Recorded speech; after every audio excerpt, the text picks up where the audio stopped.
పైన నుంచి చూస్తున్నటువంటి వారు కూడా మీ యజమానికి చెప్పండి, ఇది కేవలం వార్నింగ్, ఇది కేవలం సూచన, ఇది సూచన.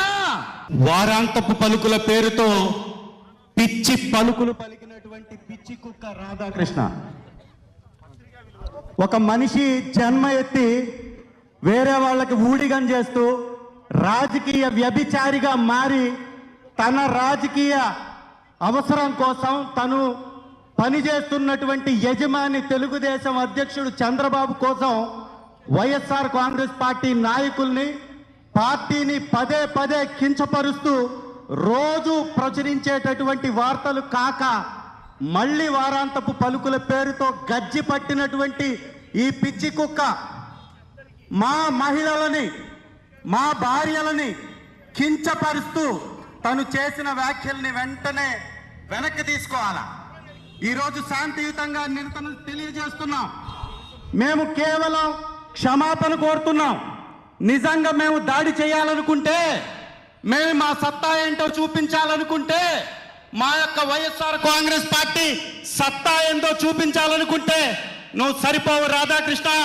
పక్క రాష్ట్రంలో తలదాచుకొని పక్క రాష్ట్రంలో ఉన్నటువంటి పార్టీలతో జత కట్టి వైఎస్ఆర్ కాంగ్రెస్ పార్టీ మీద ఎంతంటే అంత మాట్లాడుతున్నావు. తస్మాత్ జాగ్రత్త.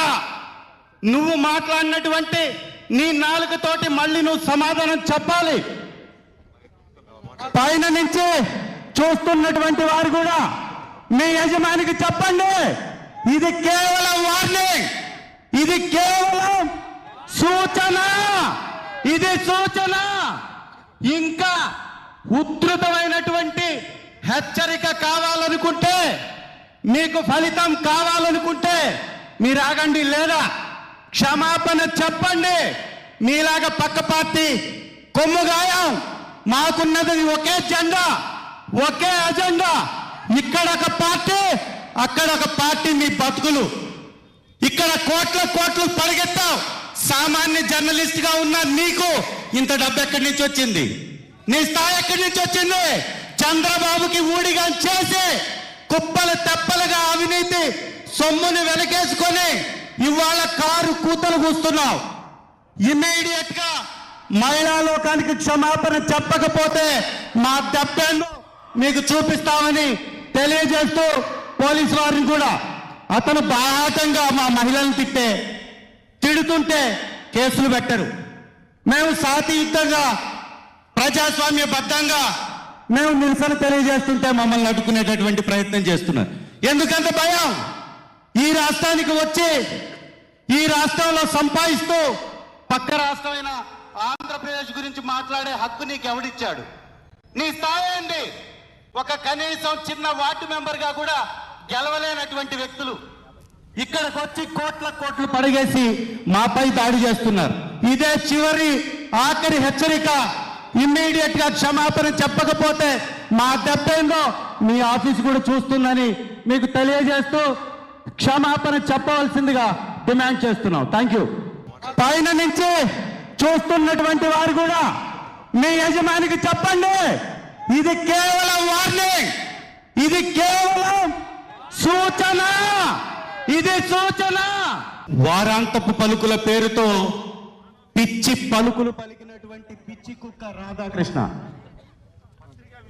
ఒక మనిషి జన్మ ఎత్తి వేరే వాళ్ళకి ఊడిగం చేస్తూ రాజకీయ వ్యభిచారిగా మారి తన రాజకీయ అవసరం కోసం తను పనిచేస్తున్నటువంటి యజమాని తెలుగుదేశం అధ్యక్షుడు చంద్రబాబు కోసం వైఎస్ఆర్ కాంగ్రెస్ పార్టీ నాయకుల్ని పార్టీని పదే పదే కించపరుస్తూ రోజు ప్రచురించేటటువంటి వార్తలు కాక మళ్ళీ వారాంతపు పలుకుల పేరుతో గజ్జి పట్టినటువంటి ఈ పిచ్చి కుక్క మా మహిళలని, మా భార్యలని కించపరుస్తూ తను చేసిన వ్యాఖ్యల్ని వెంటనే వెనక్కి తీసుకోవాలా.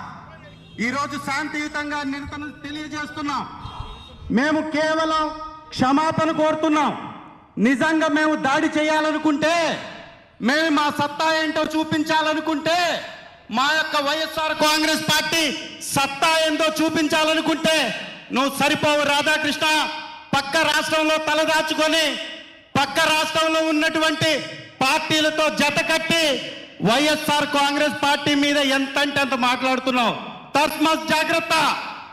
నువ్వు మాట్లాడినటువంటి నీ నాలుకతోటి మళ్ళీ నువ్వు సమాధానం చెప్పాలి. పైన నుంచి చూస్తున్నటువంటి వారు కూడా మీ యజమానికి చెప్పండి, ఇది కేవలం వార్నింగ్, ఇది కేవలం సూచన, ఇది సూచన. ఇంకా ఉధృతమైనటువంటి హెచ్చరిక కావాలనుకుంటే, మీకు ఫలితం కావాలనుకుంటే మీరు ఆగండి, లేదా క్షమాపణ చెప్పండి. మీలాగా పక్క పార్టీ కొమ్ముగాయం. మాకున్నది ఒకే జెండా, ఒకే అజెండా. ఇక్కడ ఒక పార్టీ, అక్కడ ఒక పార్టీ. మీ బతుకులు ఇక్కడ కోట్లు పరిగెత్తావు. సామాన్య జర్నలిస్ట్ గా ఉన్న నీకు ఇంత డబ్బు ఎక్కడి నుంచి వచ్చింది? నీ స్థాయి ఎక్కడి నుంచి వచ్చింది? చంద్రబాబుకి ఊడిగా చేసి కుప్పలు తెప్పలుగా అవినీతి సొమ్ముని వెనకేసుకొని ఇవాళ కారు కూతలు కూస్తున్నావు. ఇమ్మీడియట్ గా మహిళా లోకానికి క్షమాపణ చెప్పకపోతే మా దెబ్బను మీకు చూపిస్తామని తెలియజేస్తూ పోలీసు వారిని కూడా, అతను బాహాటంగా మా మహిళలను తిడుతుంటే కేసులు పెట్టరు.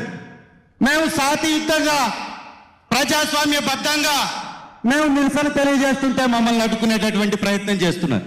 ఎందుకంత భయం? ఈ రాష్ట్రానికి వచ్చి ఈ రాష్ట్రంలో సంపాదిస్తూ పక్క రాష్ట్రమైన ఆంధ్రప్రదేశ్ గురించి మాట్లాడే హక్కు నీకు ఎవడిచ్చాడు? నీ స్థాయి ఏంటి?